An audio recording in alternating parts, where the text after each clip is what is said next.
¿Qué tal? ¿Cómo están? Muy buenas noches. Un placer saludarles. Soy Fernando del Rincón. Bienvenido a Conclusiones. Dos temas importantes. Hay tensión entre países por un extranjero. ¿A quién me refiero? Pues a Evo Morales. Primero fue México y el gobierno de Andrés Manuel López Obrador quien asiló al expresidente y exvicepresidente de Bolivia. Y desde México, Morales continuó su actividad política y llamados a sus seguidores, a pesar de las repetidas peticiones del gobierno de Yanine Áñez de detener esta actividad. Bien, pues ahora la tensión es con Argentina, en donde está este extranjero, Evo Morales. Pero además, en este caso, ya había tensión antes de su llegada. Esta noche hablaré del tema con la canciller boliviana Karen Longarich. Y el segundo tema, a 1 año y 8 meses, la CIDH presentó el informe sobre el secuestro y asesinato del equipo del diario El Comercio en Ecuador. Javier Ortega, Paul Rivas y Efraín Segarra. Omisiones y descoordinaciones de militares ecuatorianos entre las causas del secuestro y asesinato. Sin embargo, el informe del equipo de seguimiento especial no establece responsabilidad de los estados. Me refiero a Ecuador y Colombia, ¿no? Y aunque usted no lo crea, dice la CIDH que es indispensable descalificar la información en poder de las Fuerzas Armadas de ambos países. Es decir, no han descalificado todo. 1 año y 8 meses y aún nos faltan 3. Iniciamos.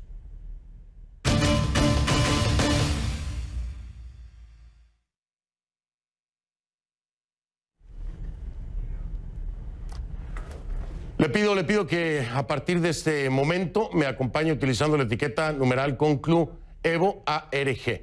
CONCLUEVO ARG. ARG de Argentina, CONCLUEVO de Evo Morales.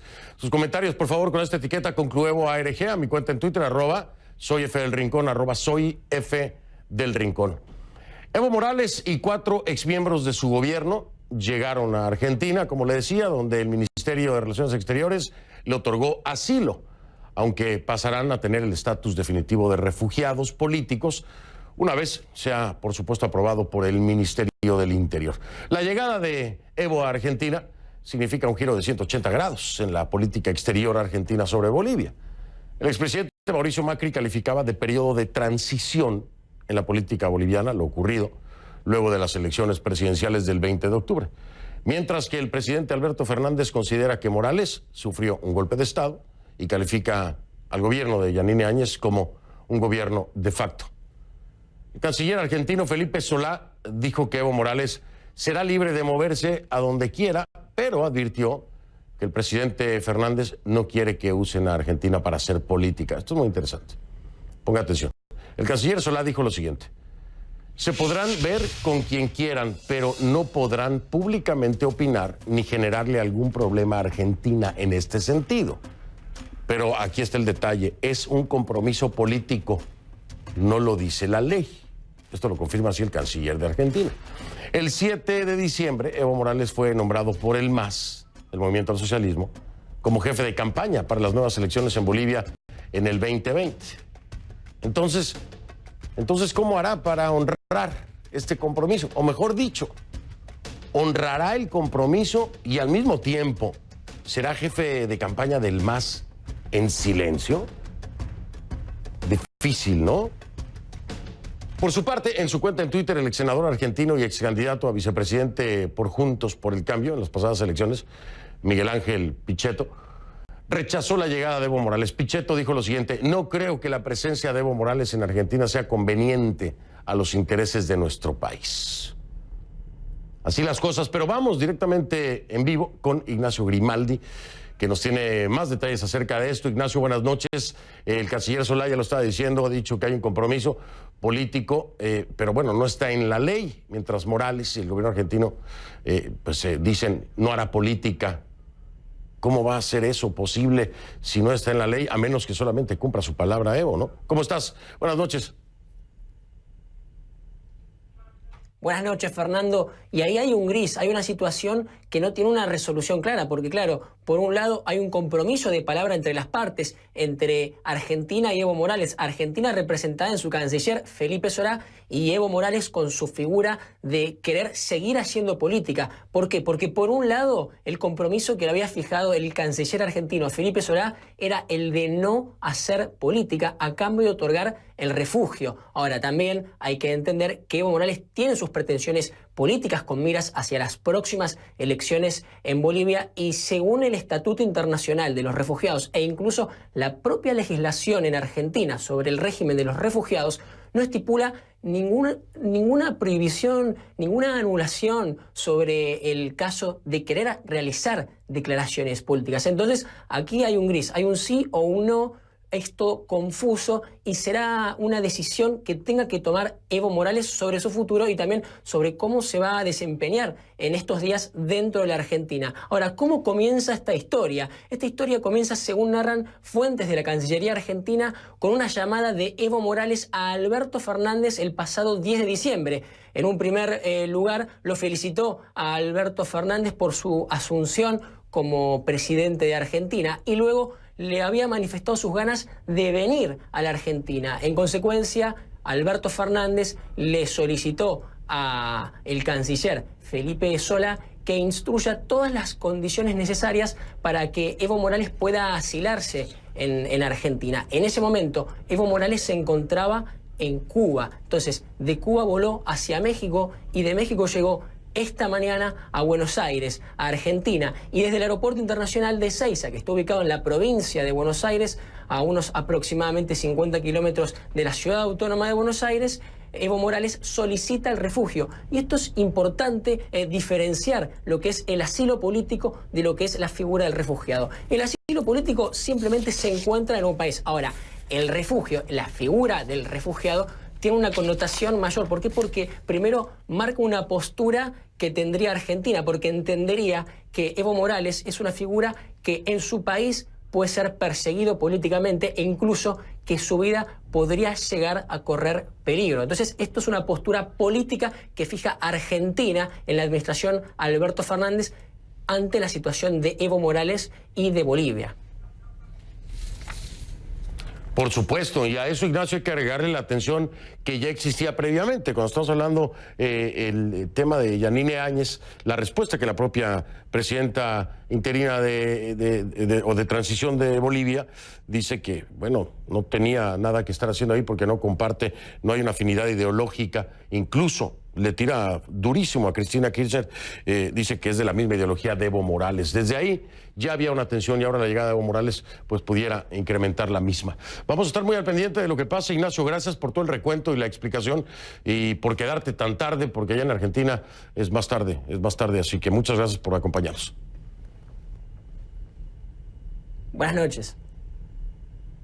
Buenas noches. Ignacio Grimaldi me acompañó en vivo desde Buenos Aires. Pues, ¿qué le puedo decir? La tensión está, como le digo, desde antes, pero incrementando. La pregunta es, ¿aumentará? Todo depende aquí de que se honre o no se honre ese acuerdo que el canciller de Argentina dice se tiene con Evo Morales. Ahí las cosas pueden cambiar. Vamos a hablar de esto con mi invitada esta noche.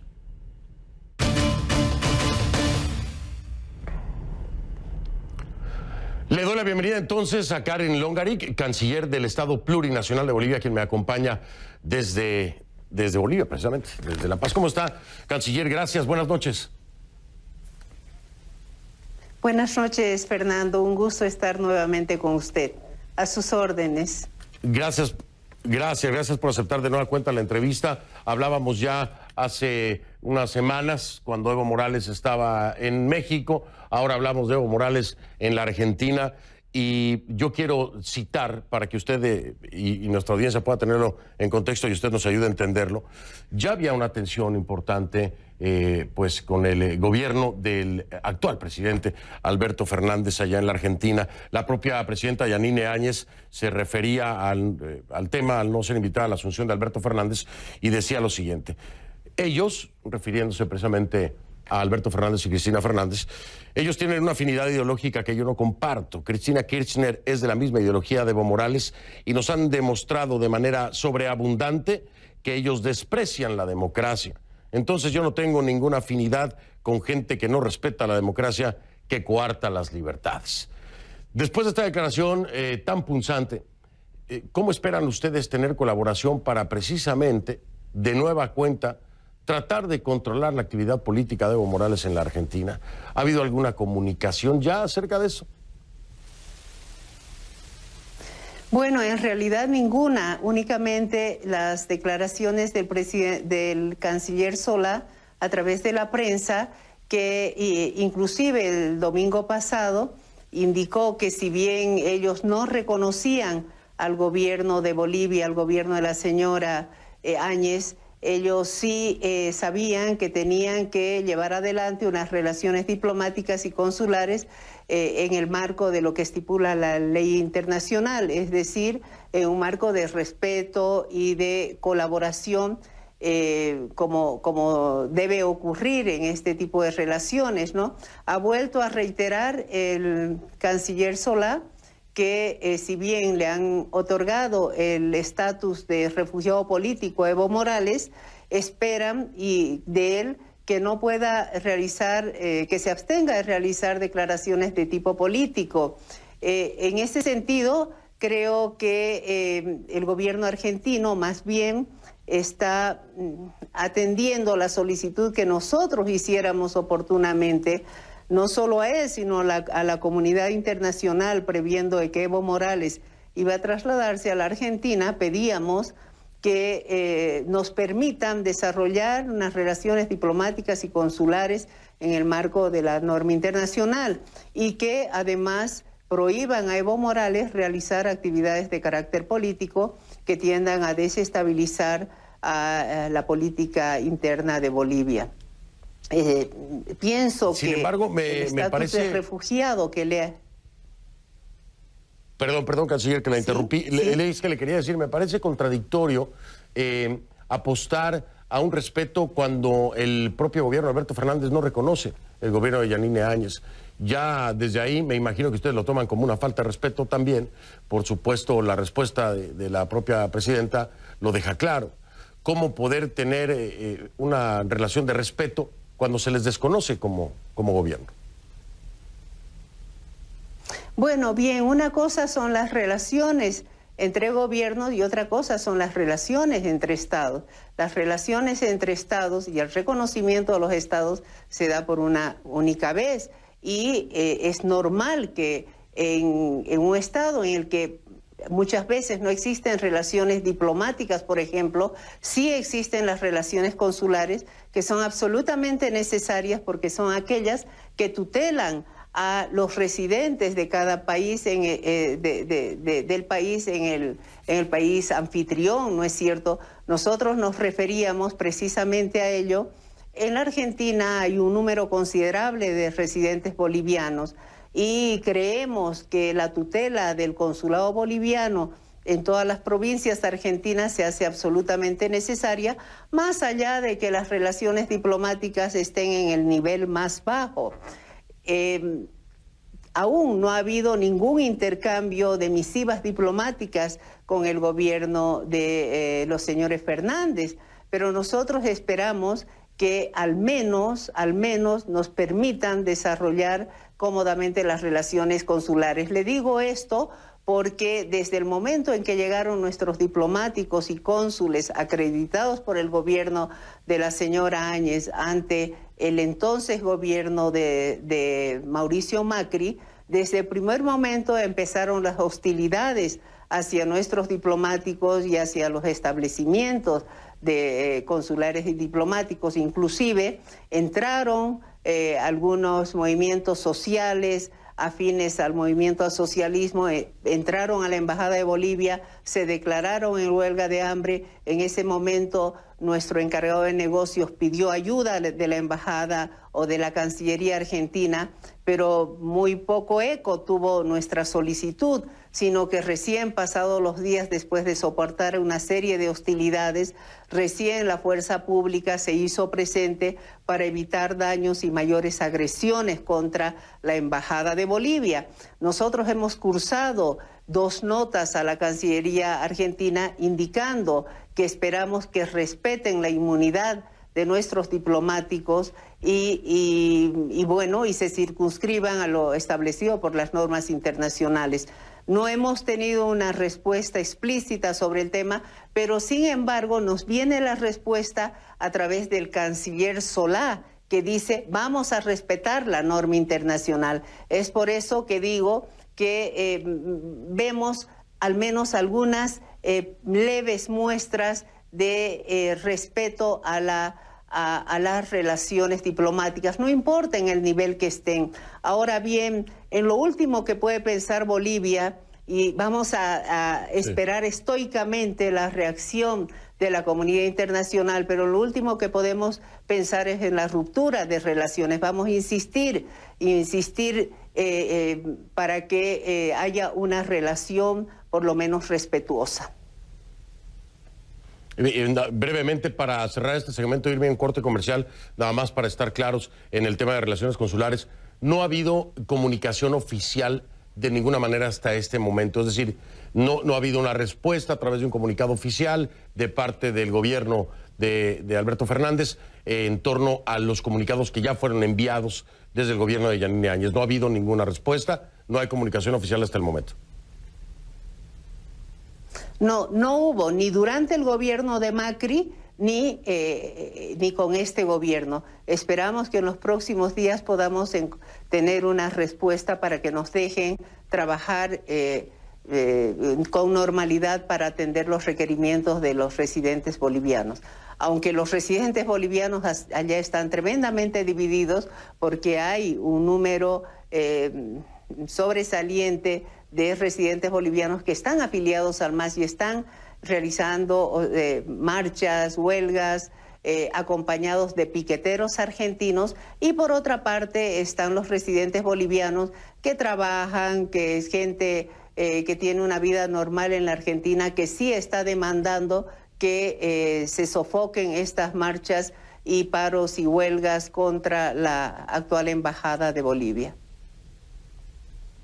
Voy a marcar ahora la pausa, canciller, si me lo permite, para regresar y también entrar en otro tema muy importante, porque apenas ayer por la noche hablaba yo con el ministro Murillo y le preguntaba si estarían de acuerdo en reunirse con la CIDH para crear este grupo de expertos independientes y hacer una investigación en torno al informe lapidante de la CIDH en contra precisamente del gobierno de la presidenta Yanine Áñez. Y hoy, con sorpresa, me dijo él sí, claro que sí, estaríamos dispuestos a hacerlo y que venga un grupo independiente de expertos. Y hoy se da ya eso y quisiera entrar un poco a detalle con usted porque precisamente una de las firmantes es la canciller Karen Longarik. Así que vamos a regresar para hablar también acerca de ese tema que es sumamente importante. Esto será, por supuesto, después de la pausa. Y más adelante también en conclusiones hablaremos de Ecuador. La pregunta que siempre quedará en el aire: ¿se pudo evitar? ¿Se pudo evitar el secuestro y asesinato de mis 3 colegas del diario El Comercio? Por lo pronto la CIDH concluye que hubo descoordinación y falta de prevención. Nos faltan. Vamos a hablar con Ricardo Rivas, hermano de Paul Rivas, quien era fotógrafo del diario El Comercio.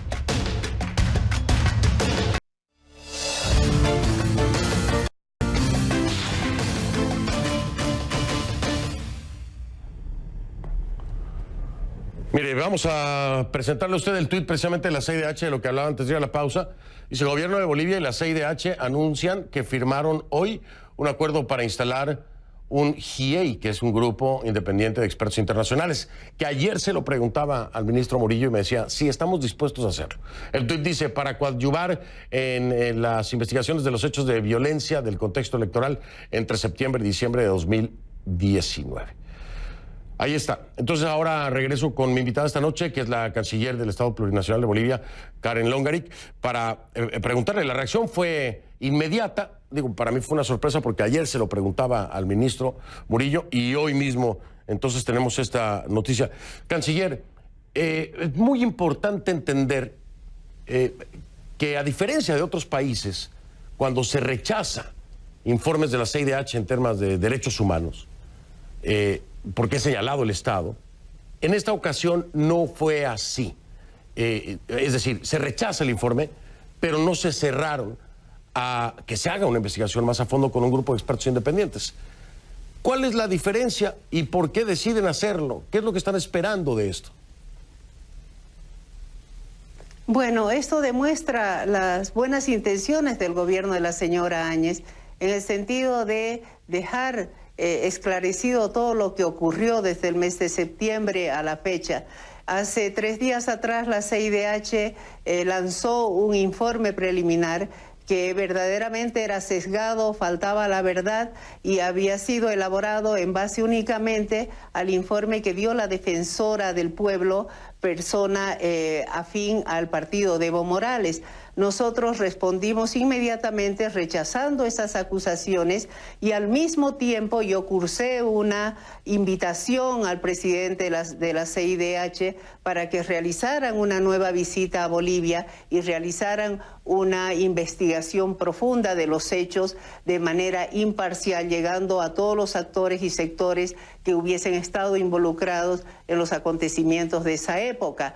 Recibí una respuesta también inmediata aceptando la visita in loco e inmediatamente suscribimos un acuerdo por el cual se estableció que la CIDH conformaba una comisión de carácter internacional. Esto significa expertos internacionales de diversas nacionalidades, pero bajo la tuición de la CIDH, que vendrían a Bolivia para realizar una visita in loco y formular un nuevo informe. Estamos persuadidos de que esta vez va a haber imparcialidad en esa investigación y que esa investigación va a revelar los verdaderos hechos por los cuales el gobierno este gobierno de transición va a quedar exonerado, liberado de muchas responsabilidades que le asignó el anterior informe, que por supuesto fue deliberadamente sesgado en favor de Evo Morales. Es por eso que hemos invitado a esta comisión, porque queremos que demostrar a la comunidad internacional que aquí no hubo violación de los derechos humanos, que no hubo una agresión premeditada y deliberada de las fuerzas de seguridad, sino que las fuerzas de seguridad actuaron en su momento bajo el principio de la proporcionalidad y de la defensa legítima, ¿no? Entonces, cuestiones que están aceptadas por el derecho internacional. Es esa la posición de Bolivia y por primera vez, fíjese usted, Fernando, que durante 14 años Evo Morales rechazó la visita de la Comisión de Derechos Humanos para investigar muchísimas violaciones que se dieron en Bolivia durante estos 14 años. Pero este gobierno, que apenas lleva un mes a cargo de la administración del Estado, ha aceptado y es más, ha pedido que vengan y que investiguen. Me queda claro que le apuestan a este grupo de expertos independientes para contradecir entonces el informe preliminar de la CIDH. Sin embargo, me parece muy complicado, canciller, entender que la CIDH, lo voy a decir muy coloquialmente, que la CIDH se vaya a dar un tiro en el pie. ¿A qué me refiero? Que la CIDH se exponga a que se le contradiga a nivel internacional con una investigación de expertos independientes que le dé la razón al Estado, el gobierno de la presidenta Yanine Áñez. ¿Por qué apostarle a eso? ¿Ustedes de verdad creen que será un grupo de expertos independientes imparcial y que la CIDH se está exponiendo abiertamente a que pueda ser en contra totalmente de lo que informaron? Porque desde el planteamiento del Estado no tiene nada de real lo que reporta la CIDH en su informe preliminar. Entonces, si se cumple lo que el Estado ha venido alegando que ocurrió en realidad, sería completamente contrario y desacreditaría a la CIDH. ¿Por qué piensa que la CIDH estaría dispuesta a algo así? Bueno, por la sencilla razón que el espectro geográfico y de actores se amplía y que la CIDH está obligada prácticamente a través de esta comisión de expertos de investigar en diferentes sectores, tomar en cuenta diferentes opiniones y no únicamente la opinión de la defensora del pueblo, que eso fue lo que ocurrió. Creemos que los expertos internacionales van a tener una visión mucho más amplia, imparcial, neutral, y van a, en un informe posterior, van a reflejar, ¿no?, unas conclusiones diferentes al informe preliminar. En realidad, informe preliminar. Estamos seguros de que sería así. No sé si pecamos de ingenuos, pero confiamos en que podría tener unos resultados veraces, ¿no? Oiga, canciller, déjeme ser pesimista. ¿Y qué pasa si es todo lo contrario? ¿Qué pasa si este grupo de expertos independientes dice, no, en efecto, el informe preliminar de la CIDH está bien, es así ocurrió todo? ¿Qué hace el Estado? ¿Va a asumir entonces la culpa? Mire, lo que pasa, Fernando, es que ayer hemos hecho llegar a la CIDH y también hemos presentado ante la OEA todos los informes periciales que se realizaron aquí en Bolivia, informes periciales sobre la forma en que ocurrieron los hechos, informes de balística, informes periciales de diferentes características que demuestran claramente que no fue el ejército quien victimó a esas personas. Está demostrado por, como le decía, peritajes balísticos, pero además hay otra serie de consideraciones y fundamentalmente en el hecho, también esto debe primar, es fundamental que la CIDH acepte que la actuación del ejército en esa ocasión fue fundamentada, ¿no?, en principios que el derecho internacional reconoce de proporcionalidad, de defensa y de necesidad. Entonces, no fue una política agresiva de parte del Estado y de parte del ejército y de la policía, sino más bien una política defensiva la que asumieron las fuerzas de seguridad. Todos estos documentos que se ha hecho llegar a la CIDH y a la OEA en general el día de ayer, creo que son suficientemente reveladores para establecer que el informe preliminar, insisto, preliminar, no se ajusta a la verdad. Sí. Y queremos tener la esperanza de que este grupo que va a venir a investigar y va a realizar una investigación profunda, pues va a revelar algo muy diferente a lo que se hizo inicialmente. Sí, por supuesto que vamos a tener que esperar, como lo dice la canciller Longarik, es un informe preliminar. Será muy interesante ver si el resultado es contrario a ese informe preliminar. ¿Qué dirá la CIDH en torno a todo esto? Mucha expectativa, continúa la expectativa en Bolivia. ¿Qué va a pasar con Evo como refugiado en Argentina? ¿Qué va a pasar con el informe preliminar de la CIDH y el trabajo del grupo de expertos independientes? ¿Qué va a pasar en las elecciones? ¿Qué va a pasar en Bolivia? ¿No? Vamos a seguir nosotros pues dándole cobertura y por supuesto en comunicación con los actores como la canciller de Bolivia, Karen Longarik, que nos acompañó esta noche. Canciller, de nueva cuenta, mil gracias siempre por su disposición, muy amable. Gracias, Fernando. A usted las gracias por la preocupación y la atención a lo que ocurre en mi país. Muchas gracias. Al contrario, hacemos nuestro trabajo y gracias por permitirnos tener este acceso al gobierno, porque así es una realidad, esto hay que decirlo. Aquí hemos podido hablar con los funcionarios que hemos solicitado hablar y esto es muy importante, hay que tomarlo en cuenta porque hay otros gobiernos que nomás no hablan, pero con nadie y de nada. La canciller de Bolivia, Karen Longarik, me acompañó. Le deseo buenas noches y, bueno, pues buen fin de semana, canciller. Muy amable. Vamos a hacer una pausa, regresamos. Nos vamos de Bolivia a Ecuador. La pregunta que quedará ahí. ¿Se pudo evitar? ¿Se pudo evitar el asesinato de mis 3 colegas del diario El Comercio? La CIDH, por lo pronto, no determina responsabilidades de ninguno de los 2 estados, ni de Ecuador ni de Colombia. Pero sí señala qué fue lo que no hicieron mal, que llevó al secuestro y asesinato de mis colegas. Vamos a hablar con Ricardo Rivas, hermano de Paul Rivas. Él era fotógrafo del diario El Comercio. Gracias por sus comentarios en redes sociales, a sus órdenes en Twitter. @soy F del Rincón, @soy F del Rincón en Twitter. En Instagram también a sus órdenes, F del Rincón, esa es la cuenta en Instagram, F del Rincón. Ya regreso.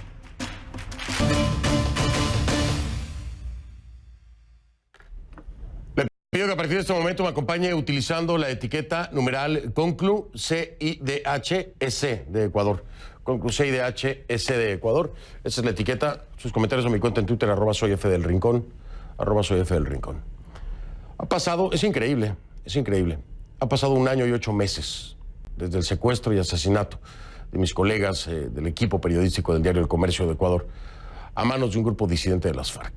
Estos hechos ocurrieron a partir, y voy a decir a partir porque fue en desarrollo, del 26 de marzo de 2018. Y apenas este jueves se publicó el informe de la Comisión Interamericana de Derechos Humanos que tenía como objetivo reconstruir la verdad de lo ocurrido. El trabajo del equipo de seguimiento especial, después de investigar, no determina responsabilidades. No determina responsabilidades. Tampoco aclara si hubo un intento de rescate del periodista Javier Ortega, del fotógrafo Raúl Rivas, del conductor Efraín Segarra. Tampoco. Sin embargo, nos presenta una serie de conclusiones desconcertantes, ¿no? De acuerdo con el informe, hubo descoordinación y falta de prevención frente a los riesgos en la frontera entre Ecuador y Colombia. Y se lo tengo que decir. Se lo tengo que decir porque lo cubrí, estuve allá, estuve con la familia, estuve de cerca con todo esto. No es nada nuevo, ¿eh? Ya sabíamos, lo sabíamos claramente, lo sabían los familiares, lo sabíamos todos los que hicimos investigación. Hubo descoordinación, hubo incapacidad por parte del Estado. No es nuevo. Al mismo tiempo señala que las medidas adoptadas por el Estado de Ecuador fueron insuficientes. Evidentemente, tampoco es nuevo. Y según estableció la investigación, el secuestro y la ejecución no fueron hechos aislados. Ya mejor ni le digo, ¿no? Sino que se enmarcaron en el contexto de otros hechos criminales y amenazas de estos disidentes, de lo que, por cierto, tenía conocimiento el Estado. ¿Qué hay de nuevo en eso? Incluso porque mucho antes del secuestro, desde enero, existió un canal de comunicación entre la Policía de Ecuador y presuntos delegados del Frente Oliver Sinisterra, liderado por alias Guacho. Fueron varias llamadas y mensajes en los que los criminales reiteraron las mismas exigencias, la liberación de miembros de su organización o la suspensión de las acciones coordinadas en la frontera por ambos estados. A eso se suma que la noticia del secuestro se transmitió a Ecuador mediante un mensaje de WhatsApp desde el mismo número del que se hicieron los contactos previos. Y le cuento esto porque el informe destaca que tanto Colombia como Ecuador parecen no disponer de tecnología, según dice el informe, para intervenir mensajería de WhatsApp o formas análogas de comunicación. Por eso puede leerse en el informe: resulta necesario que los estados ajusten las plataformas tecnológicas a estas nuevas realidades con el objetivo de realizar una persecución más efectiva contra el crimen organizado. Al margen de los hallazgos, la CIDH presenta sus recomendaciones que incluyen, esto es muy importante, la creación de mecanismos para una reparación integral de las familias. Y también la designación de una comisión especial que garantice, esto es aterrador, ¿no?, el acceso a la información a estos familiares. O sea que todavía no han tenido el acceso a toda la información. A casi 2 años, 1 año, 8 meses. Imagínense usted. Se recomienda la desclasificación de la información por parte de las Fuerzas Armadas, tanto de Ecuador como de Colombia. Pero si eso es lo que han estado pidiendo todo este tiempo, acceso a la información. 1 año y 8 meses después, no han tenido total acceso a la información. Vamos a hablar con mi invitado. Esto va a ser después de la pausa. Es Ricardo Rivas, es hermano de Paul Rivas, quien era fotógrafo del periódico, del diario El Comercio, uno de los 3 miembros del equipo de prensa, secuestrado y asesinado en la frontera entre Ecuador y Colombia. Ahí está Ricardo, ya regreso con él. Le doy la bienvenida a Ricardo Rivas, hermano de Paul Rivas, que me acompaña vía Skype. Está aquí en los Estados Unidos, está en Arlington, Virginia. Ricardo, un abrazo, como siempre, un gusto recibirte, pero una tristeza ver estos resultados y leer lo que leí. Son charlas que tuvimos tú y yo hace 1 año y 8 meses, o hace 1 año y 7 meses, vaya, lo hablábamos tú y yo, lo hablábamos, el acceso a la información, que no se los estaban dando, que no les permitían conocer todo a detalle, y estaban en la misma situación, Ricardo. Esto es increíble. Sí, buenas noches, Fernando, qué gusto, gracias por la invitación y a todos los que nos escuchan.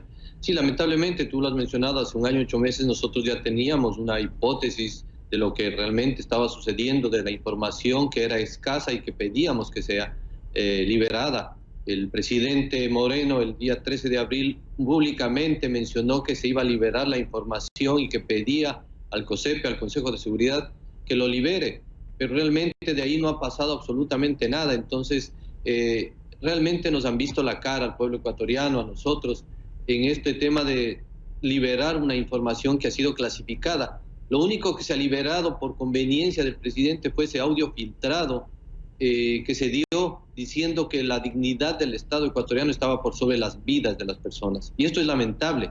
Por lo tanto, es lo único que ha sido desclasificado. ¿Cómo se puede avanzar en una investigación si esta documentación todavía está en reserva? Si el mismo presidente tiene que pedir y poner en el orden del día de la reunión del COSEPE que se desclasifique la información, y él no lo ha hecho.